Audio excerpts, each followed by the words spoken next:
You'd think if the Republicans really cared about reducing inflation, they would have voted for the Inflation Reduction Act. Fact check, Mr. President. The Inflation Reduction Act, according to the Penn-Wharton budget model, will only reduce inflation by 0.1 percentage points in the first 5 years, something that even Bernie Sanders is willing to admit. I'm going to take a moment to say a few words about the so-called Inflation Reduction Act that we are debating this evening. And I say so-called, by the way, because according to the CBO and other economic organizations that have studied this bill, it will in fact have a minimal impact on inflation. Which, of course, that low amount is not meaningful whatsoever. We'll get to all of that, plus a huge raise for Social Security beneficiaries and a key date to look out for later on. So, hello everyone, and welcome back to your daily government and financial news update. As always, I am interested in hearing your thoughts on everything, and I wanted to thank everyone for giving my videos likes and sharing them, as that certainly helps push these videos out to other people like you. Okay, so a lot of news to dive into today, but first, with President Biden fresh off his executive order to cancel up to $20,000 worth of student loans per person, while that certainly probably helped him in the polls with people who had college loans, it's hard saying how other Americans who won't receive a single dime from the extra $300 to $500 billion in spending will feel. It's also been argued and statistically true that the people receiving the biggest benefits of the student loan bailout are the top 60% of the income distribution. According to the Penn-Wharton budget model, that is, which says that between 69 to 73% of the debt forgiven accrues to households in the top 60% of the income distribution. This means that the majority of the $300 to $500 billion spent will be on those who earn the most, where households earning up to $250 on an annual basis will be eligible for this debt forgiveness. So basically, we're giving out $10,000 to $20,000 to people with high-level college degrees, whereas those struggling on fixed income such as Social Security or other low to middle class families with credit card debt or other personal loans aren't going to be receiving a single dime. Plus, as some policy experts say, Biden's student loan forgiveness may cost taxpayers an average of $2,000 per person, so not only are they getting screwed by not getting anything out of it, but they're also going to be paying $2,000 more. Now, in some other news, with the Inflation Reduction Act putting big investments into climate change, California Governor Gavin Newsom took it one step further yesterday, bragging about being the very first jurisdiction in the world to ban gas-powered car sales. 2 years ago, we took a risk. We came out front. I did an executive order saying in 2035, California was going to lead the way on alternative fuel vehicles. Tomorrow, the California Air Resources Board is going to codify that. We will be the first jurisdiction in the world to require all new cars to be sold to be alternative fuel cars. So in the year of 2035, it will be completely legal to sell brand new gas-powered cars in his state of California. Now, experts believe that this will also pave the way for other states to do the exact same thing, since they have done the same thing in the past, where California has passed such climate change rules, and then we've seen other states such as New Jersey, New York, and Pennsylvania kind of follow what they did in the future. And so if they wanted to drive people out of the state from California into other states like Texas and Florida, I would say that Newsom is doing a fine job of doing that. Now, keep in mind the average EV cost right now costs right around $67,000, so it may just be a tad bit difficult for the average middle-class family to afford such a car at this time. Okay, now moving into some news regarding Social Security benefits. On October 13th, those receiving benefits will finally get to know just how much they'll get as their cost of living adjustment for 2023. This is obviously going to be very important, as according to an April survey conducted by Gallup, 89% of existing retired workers are currently leaning on their Social Security income, at least to some degree, to make ends meet. So without this cost of living adjustment, which is badly needed thanks to the highest inflation in the last 4 decades, it's going to make it harder and harder for them to pay their bills. So on October 13th at right around 8:30 a.m. Eastern Standard Time, we'll finally get to know how much the increase will be.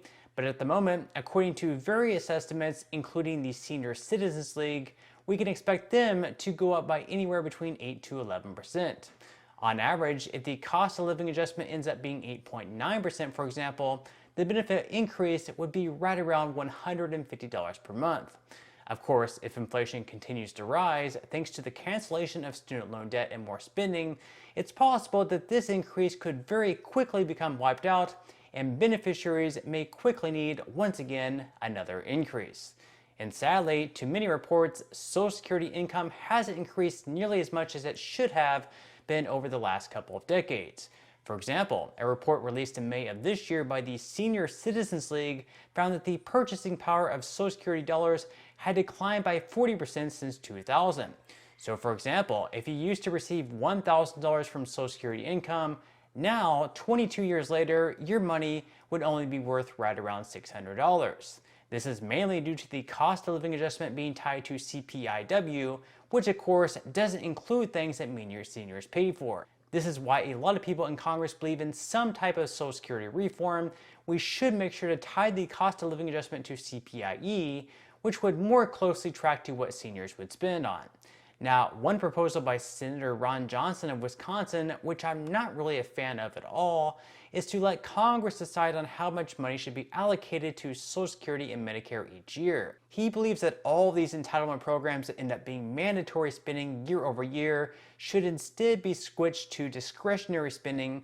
That way, they can balance the books much better each year when trying to reduce the deficit. And while I would be completely fine with many of the other spendings that they currently have, it definitely wouldn't be too fair to those who paid into the Social Security program over several years, and now that they're eligible, to possibly see a pay cut in their benefits or not see as large of a cost of living adjustment. Now, thankfully, this proposal has almost no chance of passing, but they will have to get something done within the next 13 years, as that's exactly when the trust fund is expected to run out of money. Now, in some other news, a real surprising story came out yesterday where Mark Zuckerberg was hosted on the Joe Rogan Show, and during the podcast interview, Zuckerberg told Rogan that Facebook and their algorithm decided to censor the Hunter Biden laptop story for 7 full days due to, get this, a general request from the FBI to restrict election misinformation.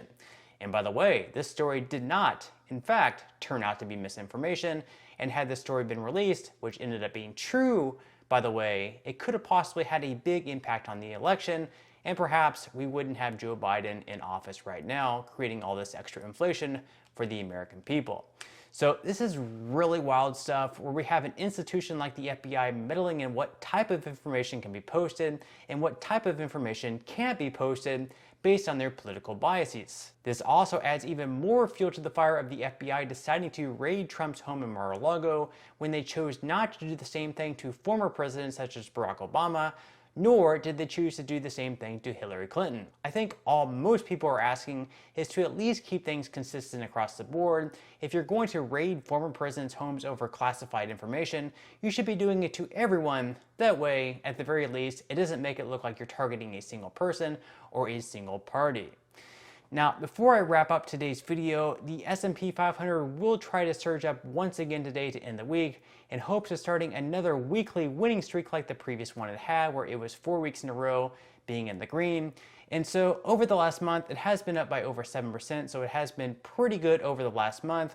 And even though the S&P 500 had a terrible first half to start the year, it's now down to just slightly over 12% year to date down. So with that said, it definitely wouldn't be a bad time to start investing, or if you've already started investing, to continue dollar cost averaging in. So if you would like to receive 6 free stocks and $5 worth of Bitcoin, in the comment section below, I will be leaving a link where you can receive just that from my partner in Webull. And even if you don't feel like investing at this time for whatever reason, once you receive the free stocks, you can always sell them for what they're worth and transfer that money right back to your bank account. Now, in total, you should be receiving a value of right around $50 or more at least. Some people have received even more, in fact, over $3,000 in the past, which this money will be taxable by all those 87,000 new IRS agents. But still, you can think of that as just some free extra money with just a few minutes of work. But on that note, I'm going to go ahead and wrap up this video. If you enjoyed the content in today's video and you would like to see more like it, I would encourage you to give this video a like, subscribe to my channel, and make sure to ring the notification bell. That way you won't be missing any of my future videos. And until next time, I hope you have a wonderful rest of your day, and I'll see you in the next video.